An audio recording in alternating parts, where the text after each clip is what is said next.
Okey geng, Assalamualaikum. Selamat datang ke channel saya. So hari ni kita akan cerita pasal air nailer. Saya ada banyak terima soalan mengenai air nailer dan apa perbezaan dia. Jadi hari ni saya akan buat satu video untuk membezakan setiap nailer ni. Yang saya ada dekat sini ni adalah air nailer yang biasa kita jumpa dekat sini. Yang ni ialah menggunakan paku J. Yang ni paku P nailer. Yang ni paku F nailer. Kalau dekat tempat orang putih tu dia panggil brad nailer lah. Kemudian yang ni paku T. Yang ni pun orang putih panggil finish nailer 16 gauge finish nailer. Dan kemudian saya tak ada yang FST. So ada FST, patutnya antara ni dengan ST ada FST FST saya tak ada. Kemudian yang ni ialah ST. Jadi untuk semua ni saya bagi tahu awal-awal sebenarnya perbezaan dia hanyalah pada saiz paku dia bukan saiz panjang tapi besar paku tu. Paku ni sebenarnya diperbuat daripada dawai. Jadi bila dia menggunakan dawai, dianya menggunakan unit gauge sama macam electrical punya unit untuk wire. Lagi tinggi nombor tu, lagi kecil dia punya diameter dia. Jadi bila lagi kecil nombor tu, lagi besar diameter untuk paku tu nanti. Sebagai contoh saya tunjuk yang ini adalah paku ST. So ST punya paku ni sangat besar. Paku ST ni adalah 13 gauge. So bila 13 gauge ni dia punya saiz dia ialah lebih kurang 2.2 mm. Kemudian kita bezakan dengan paku F. Paku F ni adalah brad nailer yang orang putih selalu panggil 18 gauge. Jadi boleh tengok perbezaan dia. 18 gauge tu sebenarnya adalah dalam 1 ke 1.2 mm dia punya diameter dia. Jadi boleh nampak perbezaan saiz dia sangat ketara.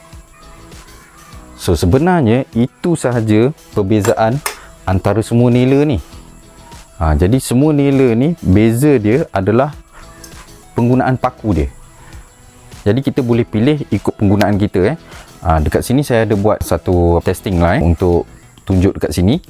So kita ada pin nailer dan saiz lubang dia bila kita dah pakukan. Dan kita ada paku F. Yang ni saiz lubang dia. Kemudian kita ada paku T. Kemudian FST. FST saya tak ada, jadi saya biarkan dulu. Dan kemudian ST. Jadi kita boleh nampak perbezaan dia, macam mana lubang dia bila kita dah tembak nanti. Soalan yang saya selalu dapat lepas tu ialah yang mana satu boleh tembak dinding. Jadi untuk tembak dinding biasanya akan pakai yang FST ni. So FST ni yang saya tak ada ni sekarang ni, ini adalah yang biasanya, yang kebiasaannya orang guna untuk tembak dinding. Sebab apa? Dia punya kepala dia tak berapa besar berbandingkan dengan ST. Kalau kita tengok yang ST tadi ST ni tadi sangat besar dia punya lubang dia.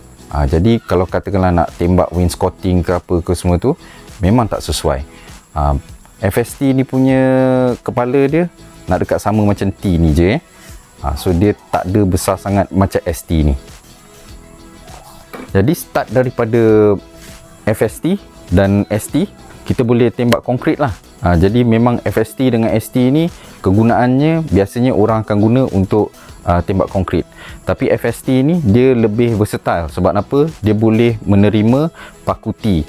Jadi T pun dia boleh terima dan dia boleh paku konkrit FST pun dia boleh terima juga. Untuk ST dia hanya terima untuk ST punya paku.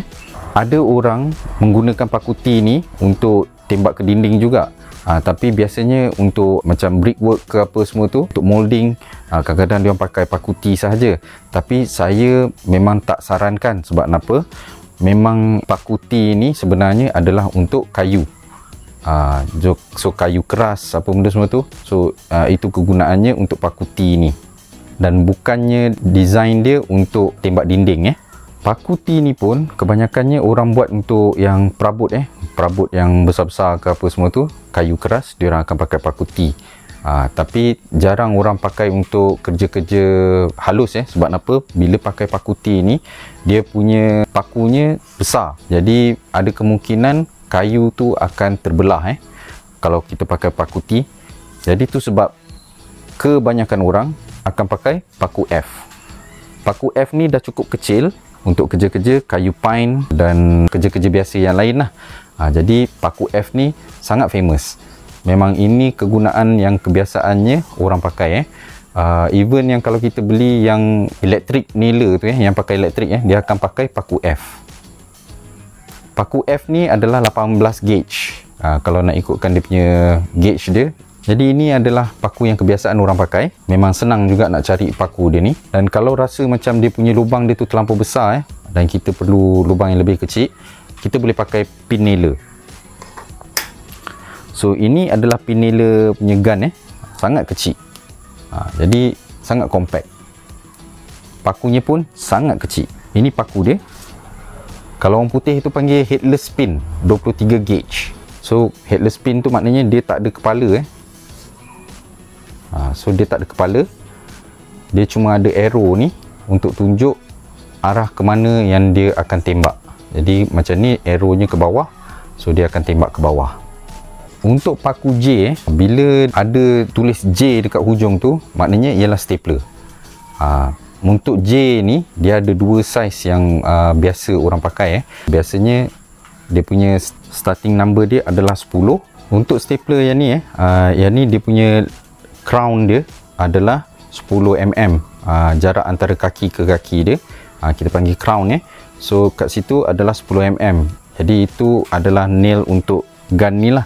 So gun ni adalah 10-22J. Jadi ini boleh muat kat dalam ni. Kemudian maksimum yang dia boleh terima ialah 22 mm. Macam yang ni ialah 8 mm 1008J punya paku so stapler. Untuk yang paku yang start nombor dia 4 macam katakanlah gun dia 422J, so kita boleh pakai paku yang ni. So ini antara kaki dia, crown dia, panjang saiz dia adalah 4mm.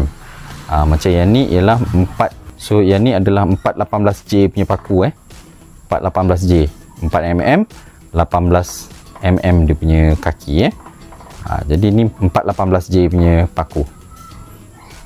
Okey, untuk recap balik semua kita ada yang stapler punya. So stapler ni kita boleh tengok kat sini nombor dia ni 22, maknanya 22mm paling panjang yang dia boleh terima. So bila kita nak pakai stapler tu, kita kena make sure kita beli jangan melebihi 22mm punya size Kemudian kita ada yang pin nailer ni untuk kerja-kerja kecil. So pin nailer ni dia ada sampai maksimum 22mm pin 622C ni, so dia boleh sampai 22mm punya paku ini memang normal lah untuk untuk pin nailer. Biasanya memang saiz dia maksimum sampai 22. Kemudian kita ada paku F. So ini adalah paku F. Yang ini gun ni dia boleh terima sampai F32 so maknanya 32mm 32mm panjang paku tu macam yang ni ialah 30mm. Jadi ini adalah maksimum yang air nailer ni boleh terima. Tapi dia ada gun yang sampai F50, maknanya pakunya dia boleh terima sampai 50mm lebih panjang. Tapi saya lagi suka yang ni sebab nampak ini dah memang sesuai untuk tugas saya dan compact kecil senang untuk buat kerja nanti. Lepas tu untuk paku T pula. Paku T yang ni normal biasanya paku T dia akan sampai T50. So maknanya maksimum yang dia boleh terima ialah 50mm punya paku macam ni. Jadi ini adalah yang maksimum yang dia boleh terima Untuk FST pula, FST dia biasanya saiz dia sama macam T50 punya gun. Dia ada FST 50 dan tak silap saya ada FST 64 juga. So FST 64 pun ada, FST 50 pun ada. Dia boleh terima paku T dan paku FST yang khas untuk konkrit. Kemudian kita ada yang big gun ni So big gun ST64. So ST ni biasanya orang beli, memang orang akan beli ST64 lah. Sebab apa? Ini adalah maksimum paku yang biasanya normally ada jual jadi 64mm untuk paku dia. Memang dia ada tulis kat sini concrete nailer ST64. So dia boleh sampai 64 mm panjang paku tu macam ni panjang dia. Jadi ni saya nak tunjukkan dia punya perbezaan lebar antara semua paku tu Jadi ini pin nailer, ini paku F, ini paku T, kemudian last sekali paku ST Jadi kita boleh tengok perbezaan dia, perbezaan besar dia punya paku antara satu sama lain.